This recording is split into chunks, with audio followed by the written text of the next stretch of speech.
మొదటి కొరింథీయులకు రాసిన పత్రిక 5వ అధ్యాయము 7వ వచనం నుంచి చదవండి.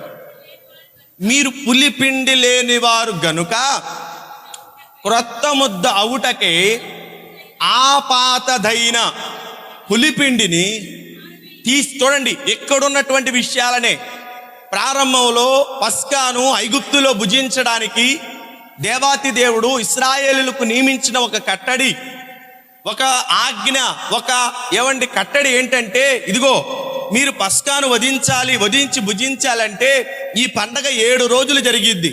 ఈ 7 రోజులు జరిగే ఈ పండగలో ప్రప్రథమంగా నీవు పాటించవలసినది, నీవు చేయవలసినది, నీలో ఉండకూడదు ఏంటో తెలుసా?